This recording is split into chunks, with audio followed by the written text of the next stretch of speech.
Olá a todos, bem-vindos a mais um capítulo do nosso Mente Saudável. Gostaria de abordar hoje com vocês um problema muito comum que aparece lá por quem, levado por quem nos procura lá no consultório e que a gente tem notado que tem se agravado com essa situação de quarentena, principalmente pela falta de rotina, que são os transtornos do sono, principalmente insônia, mas também sonolência diurna, falta de atenção, falta de energia e tudo associados a uma qualidade de sono ruim. Então eu queria me permitir alguns minutinhos aí para explicar como é que funciona o sono, para depois abordar a conduta, como é que a gente pensa, como é que a gente raciocina em cima de uma queixa de falta de sono. Então, a queixa mais comum é a insônia inicial, a dificuldade para pegar no sono. A pessoa deita, não consegue se desligar e identifica aquilo como insônia, tende a procurar o indutor do sono. Não é uma boa conduta, em princípio, principalmente se isso for um problema crônico, porque a insônia inicial ela não é um diagnóstico. Insônia raramente vai ser diagnóstico. A insônia inicial tende a ser um sintoma de um transtorno ansioso, ou porque a pessoa está preocupada com alguma coisa, ou porque ela está realmente sofrendo com um transtorno de ansiedade generalizada ou algum outro tipo de transtorno ansioso. Então, insônia como diagnóstico primário é uma coisa muito rara.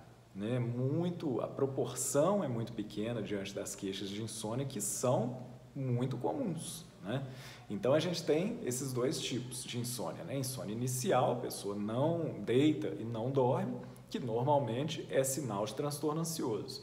E tem a insônia terminal, a pessoa deita, ela dorme até com uma certa facilidade, no meio da noite ela acorda e não dorme mais. Isso tende a ser sintoma depressivo, A pessoa está tão sem energia, ela está tão louca para o dia acabar, que ela deita e dorme, Só que aquele sono não vai se sustentar porque ela está tendo uma disfunção neuroquímica lá do psiquismo dela, que não vai deixar esse sono se consolidar, Então, insônia terminal, via de regra, também não é diagnóstico, Diagnóstico é depressão, transtorno depressivo, e a insônia terminal vai ser um dos tantos sintomas que a gente tem nos quadros depressivos. Por que é importante todo médico perguntar se o paciente dorme bem? O transtorno do sono, normalmente, ele tende a ser um sintoma muito precoce, muito prematuro de um quadro psiquiátrico qualquer que esteja se instalando. Nos pacientes que têm transtorno bipolar, por exemplo, a orientação que a gente dá no consultório é: fique atento ao seu sono. Você começou a notar que está com menos necessidade de sono, que já está acordando assim depois de 3, 4 horas de sono, se sentindo pronto para o dia e tudo, é um sinal precoce de que seu quadro pode estar se desestabilizando. Então, a pesquisa do sono ela é muito importante para o psiquiatra.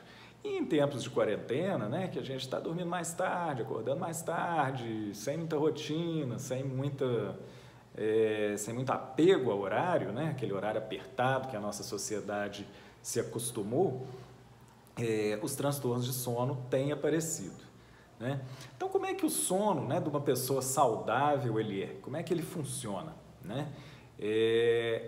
Existem dois tipos de sono que toda pessoa tem.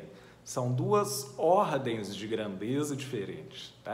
É o sono REM, Hand Rapid Eye Movement, movimento rápido dos olhos, e o sono não REM, que é o sono que você não sonha. Então, no sono REM, você tem seus sonhos, você resolve os problemas, você elabora um monte de coisa, você consolida a memória, e tal.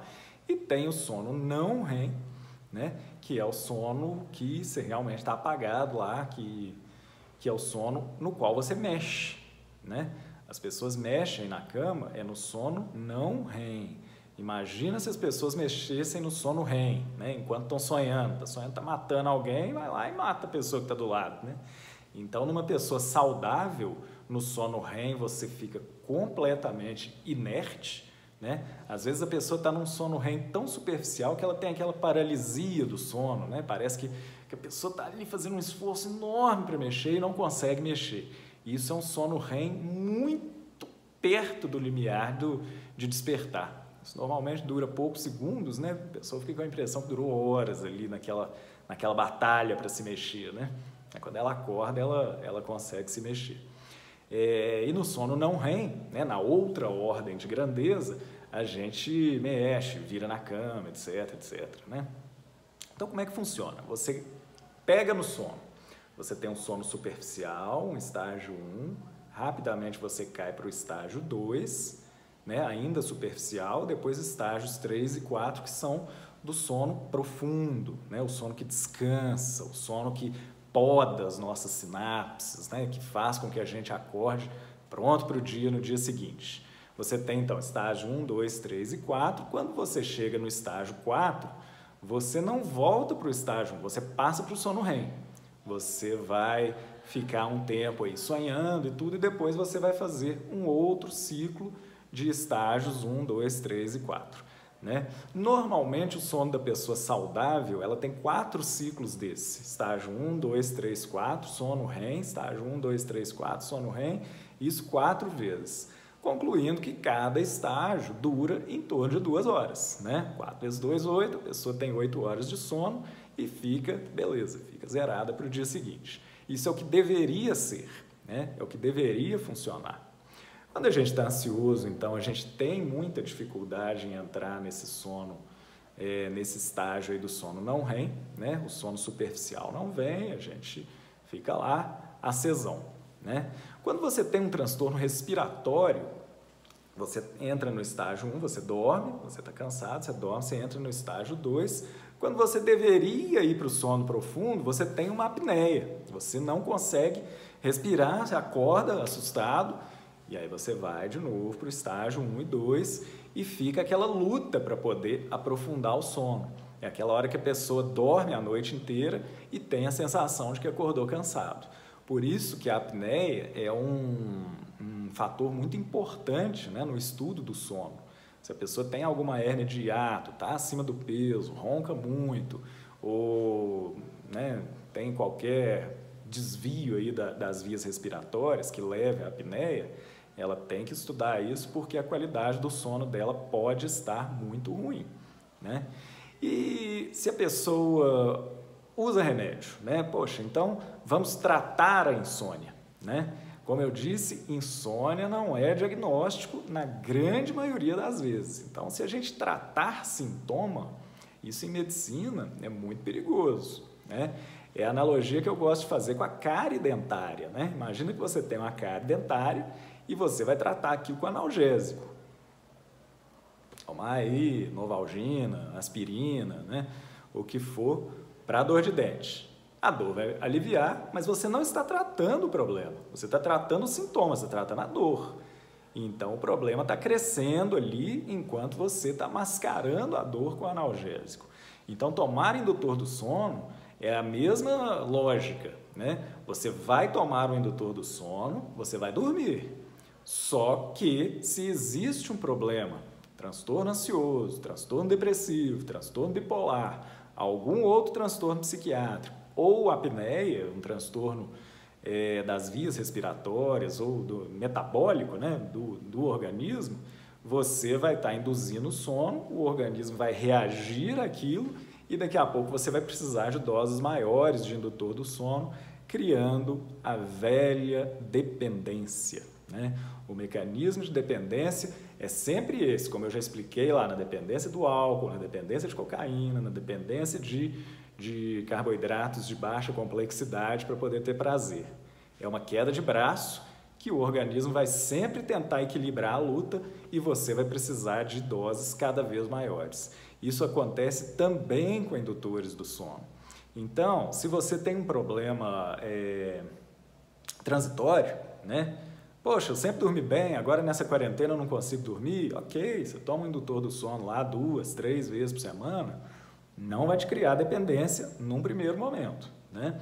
Passando essa fase, você deve voltar a dormir bem, não vai precisar do indutor do sono.